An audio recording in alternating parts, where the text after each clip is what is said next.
আসামের গুয়াহাটিতে নারী ক্রিকেট বিশ্বকাপ কভার করতে এসে খবর মিলে যায় আন্তর্জাতিক অন্য আরেকটা স্পোর্টস ইভেন্টের। ব্যাডমিন্টনের বিশ্ব ফেডারেশন BWF এর জুনিয়র টুর্নামেন্ট চ্যাম্পিয়নশিপও চলছিল ঠিক একই সময়ে একই শহরে। একদিকে ক্রিকেটের বিশ্বকাপ, অন্যদিকে ব্যাডমিন্টনের বিশ্ব চ্যাম্পিয়নশিপ, সব মিলিয়ে আসামে যেন স্পোর্টসের মেলা। দুই ভেন্যুর দূরত্ব প্রায় ঘণ্টাখানেকের। ব্যাডমিন্টনের খুব বেশি আমেজ গোটা শহরে বোঝা না গেলেও আমিনগাঁওয়ে অবস্থাটা জমজমাটি। এই টুর্নামেন্ট সুহানদিনাতা কাপ নামেও প্রচলিত হচ্ছে। মূলত এটি ব্যাডমিন্টন ওয়ার্ল্ড ফেডারেশনের একটি টিম ইভেন্ট, যেখানে নতুন ফরম্যাটের মাধ্যমে টুর্নামেন্টটি পরিচালিত করছে তারা। ৩৪টি দল বিভক্ত ৩টি পটে, সেখান থেকে 4টি গ্রুপ। তবে সবচেয়ে বড় বিষয় ছিল প্রথমবারের মতো ভারত এই টুর্নামেন্টে মেডাল জেতে।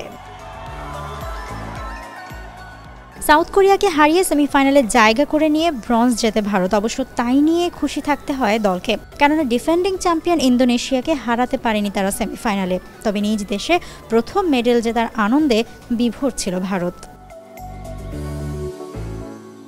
তবে পুরো আয়োজন নজর কেড়েছিল দর্শকদের, স্পেশালি ভেন্যুর শহরে হওয়া মেলা, যেখানে আসামের শিল্প ও ঐতিহ্যের দেখা মেলে। হস্তশিল্প থেকে শুরু করে জুবিন গার্গের গানের আসর, সবকিছুতেই আমেজে জমেছে গুয়াহাটি। জুহাইরা মৌ, গুয়াহাটি, আসাম, ভারত।